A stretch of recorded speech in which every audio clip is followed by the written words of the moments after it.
Hello! Welcome back to Dota Kitty. Today it's time to play around with the very famous non-airplane and fictional being that's in FlightGear, which is Scales the Dragon from the Blender Foundation short film Sintel. At least that's the model that they use. The flight model, this thing actually flies like a pterosaur, and the dinosaur times would. And they actually have a pterosaur model that you could use if you want to. Just that's not what I'm doing right now. But so, the weather at Keflavik today is actually a little bit dim, and I usually like bright light, and the camera will probably adjust exposure anyway, so let's just go rise the light levels up a bit. Woo! So yeah, there's a lot of things you can do with the ALS visual. For example, that's just me back there. There's a night vision mode that kind of simulates, gives you a night vision effect. And let's just flick the time over to somewhere during the night. You can sort of fly in this situation, but no. And also the next one is infrared. Oh, two extra things you can do with Dragon. First, it can refire, not affected by the infrared shader somehow.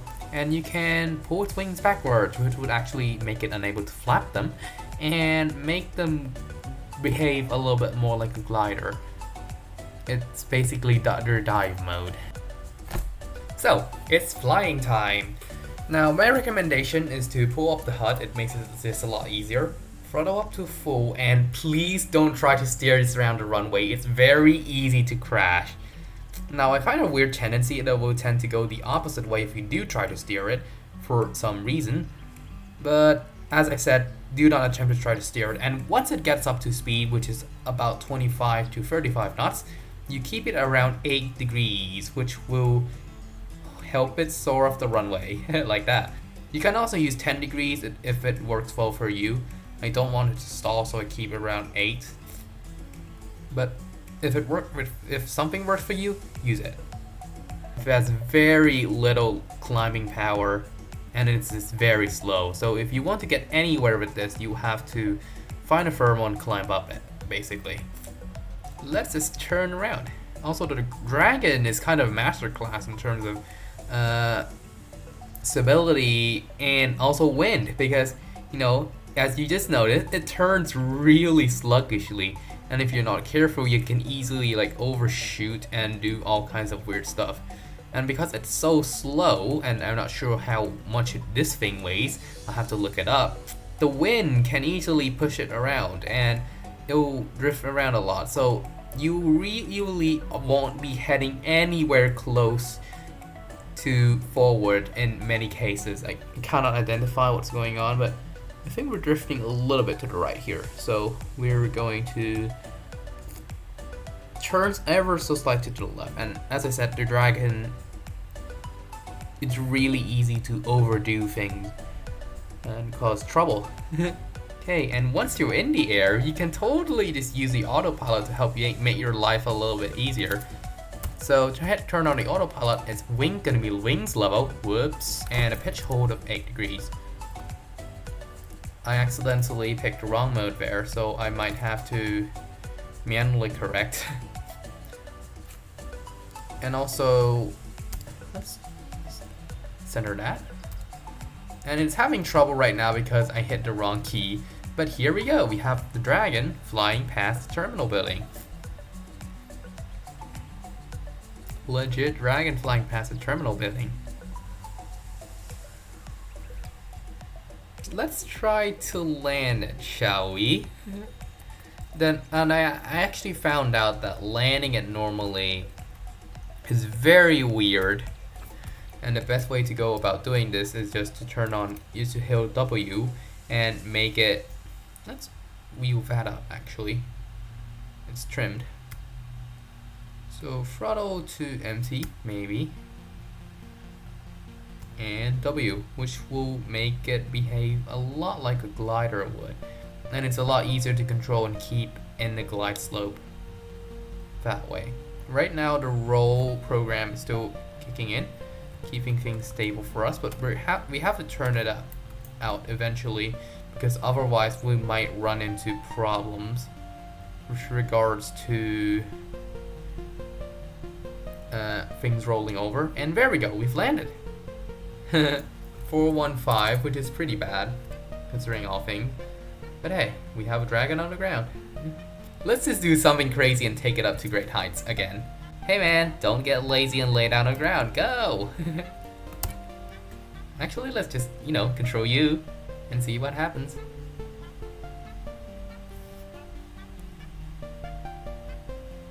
So that picked up speed like immediately. First, let's gradually teleport him out.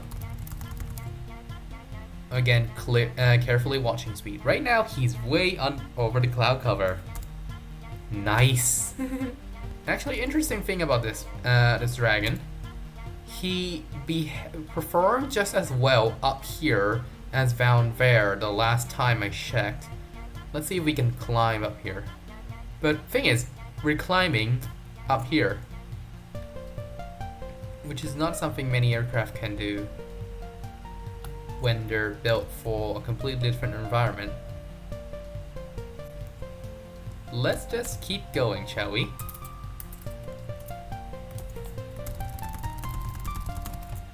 So now it's 20,000 and starting to have problems keeping track. The clouds are way below us right now, and right now we're at 281.25. Let's see if we can get anywhere higher than that. And turns out we can! Like every single aircraft test is going to contain this segment now, isn't it? Gradually getting up to space and testing performance. Okay, time to go up 1,000 more feet. Now we're at 411, the same altitude as like an aircraft, and the Dragon is having trouble maintaining altitude. Struggling? It's struggling. The control inputs are nearly floored. And 0.5, 412.5 and heading to 0.75, and we're still at 25 knots. Great. If you're this high, really, it might be worth turning on the Earth view. It's barely worth it right now, but yeah. Oh, and if you see this kind of flicker, you have to turn off automatic light scattering in Earth view mode, and it will work fine. Really, if you're at like airliner altitude, you need to start using Earth view. It's nearly floored right now, but we're still doing it. We're still good. He is still able to breathe. But let's just end this video with a bang, shall we? I'm going to turn off Earth view and try to get down to the surface ASAP. I'm going to keep heading control on that because it's really useful so far. Trim to the middle and dive.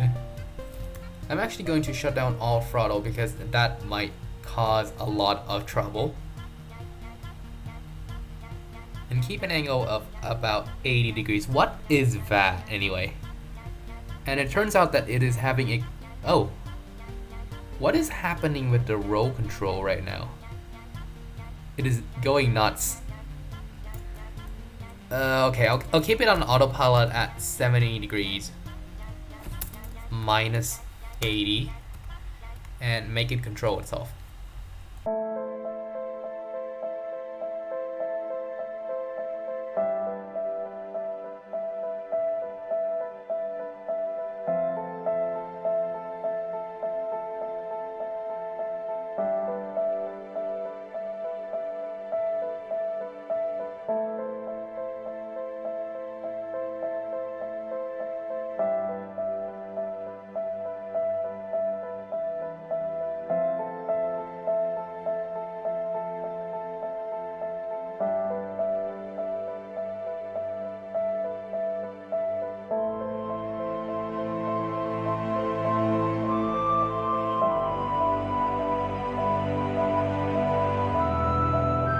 So right now it's nowhere near Iceland, unfortunately. It's not going to reach land like that.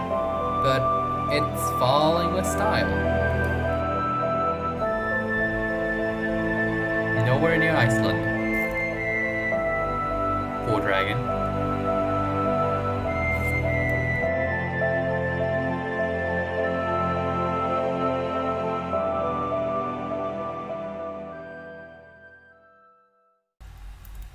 Okay, we're getting close. Getting close.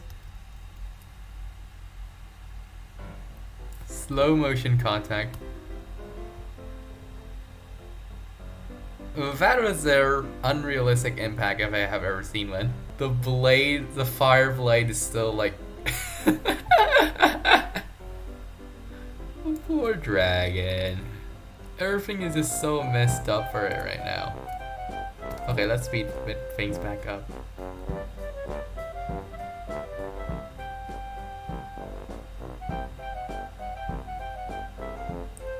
Yeah, it's like really chaotic.